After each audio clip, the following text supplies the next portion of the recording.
કેશોદ નગરપાલિકામાં સફાઈ કામદારોના પ્રશ્નોને મળવાપાત્ર હકો બાબતે ચીફ ઓફિસરને આવેદનપત્ર આપવામાં આવ્યું હતું। સમસ્ત વાલ્મીકી સમાજ ગુજરાત દ્વારા કેશોદ નગરપાલિકાના ચીફ ઓફિસરને સફાઈ કામદારોના પ્રશ્નો બાબતે લેખિત રજૂઆતો કરવામાં આવી હતી।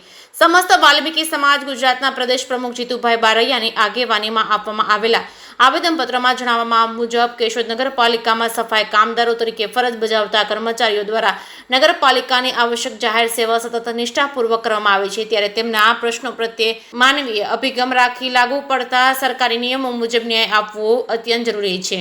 કેશોદ નગરપાલિકા સમક્ષ કરેલી મુખ્ય રજૂઆતો મુજબ લઘુત્તમ વેતન ચૂકવવા બાબત અને કેશોદ નગરપાલિકાના તમામ સફાઈ કામદારોને સરકારશ્રીના પ્રવર્તમાન ધારાધોરણો મુજબ લઘુત્તમ વેતન ચૂકવવામાં આવે, કાયમી કરવા બાબત અને નગરપાલિકામાં લાંબા સમયથી ફરજ બજાવતા સફાઈ કામદારોને લાગુ પડતા નિયમો મુજબની કાયમી સેવાનો લાભ આપવા અંગે જરૂરી કાર્યવાહી કરવામાં આવે છે। સમાજના પ્રમુખે જણાવ્યું હતું કે અમારો હેતુ કોઈ પણ પ્રકારનો વિવાદ ઉભો કરવાનો નથી, પરંતુ સફાઈ કામદારોને તેમના કાયદેસર હકો અને સરકારના નિયમો મુજબ મળવાપાત્ર લાભો આપવાનો છે। નગરપાલિકા તંત્ર સાથે સંકલન અને સહકારથી પ્રશ્નોનું નિરાકરણ થાય તેવા અમારા પ્રયત્ન સતત રહેશે અને આ તકે ચીફ ઓફિસર સાહેબને આ મુદ્દાઓ અંગે યોગ્ય તપાસ કરી તાત્કાલિક હકારાત્મક કાર્યવાહી કરી સફાઈ કામદારોને યોગ્ય ન્યાય આપવા વિનંતી કરવામાં આવી હતી। કેશોદ નગરપાલિકા દ્વારા કોન્ટ્રાક્ટ પદ્ધતિ અપનાવી લેવામાં આવતા વાલ્મીકી સમાજના સફાઈ કામદારોની જગ્યાએ નહીવત રહી હતી, જેમાં અનુસૂચિત આદિજાતિના પ્રમાણપત્ર ધરાવતા અન્ય અરજદારોની ભરતી કરી વાલ્મીકી સમાજના અરજદારો, બેરોજગાર યુવાનોને અન્યાય કરવામાં આવે છે। ગુજરાત વાલ્મીકી સમાજના આગેવાનો દ્વારા કરવામાં આવેલી રજૂઆત બાદ આગળ ધોરણસરની કાર્યવાહી હાથ ધરવામાં આવશે તો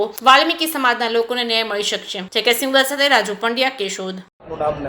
મારું નામ જીતુ બારિયા, વાલ્મીકી સમાજના પ્રદેશ પ્રમુખ।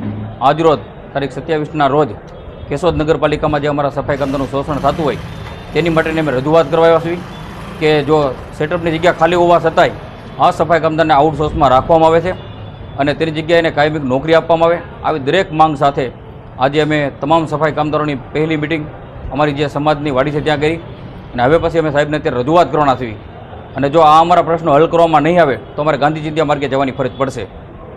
ખાસ કઈ માંગો છે તમારી? માંગ છે અમારી કે આઉટસોર્સ બંધ કરવામાં આવે, તેની જગ્યાએ સેટઅપની ખાલી જગ્યા છે તે તાત્કાલિક ભરવામાં આવે અને જે રોજમદાર કામદારો છે તેને કાયમી કરવામાં આવે। આવી અનેક માંગો છે અમારી કે જે આવશ્યક સેવાઓ સુપ્રીમ કોર્ટ વારંવાર એવા લોકોને નિવેદન આપે છે કે જે આઉટસોર્સની જગ્યાએ આ લોકોને કાયમી નોકરી આપવી જોઈએ, કારણ કે જે સફાઈ કામદારોનું આમાં આઉટસોર્સમાં શોષણ થાય છે અને જે રોજે રોજની એને કામગીરી ગંદકીને બધું આને ઉપાડવાનું હોય છે, તો આની જગ્યાએનો કામદારનો પગાર માત્ર ને માત્ર 10 કે 11 હજાર પગાર ચૂકવવામાં આવે છે। તો આની જગ્યાએ કાયમી કામદાર હોય તો એને 25-30 હજાર પગાર આપવામાં આવે અને 5 વર્ષ પૂર્ણ થયેલા કાયમી પણ કરવામાં આવે છે। કેટલા કામદારો છે? આશરે અમારા અત્યારે 70-80 કામદારો છે અને રોજમદાર જે છે અમારા 40 થી 45 રોજમદાર છે, બાકી બધા જે છે આઉટસોર્સમાં છે। તો આ લોકોનો દરેકના પ્રશ્નો માટે અમે ચીફ ઓફિસરને રજૂઆત કરવાના છે અત્યારે।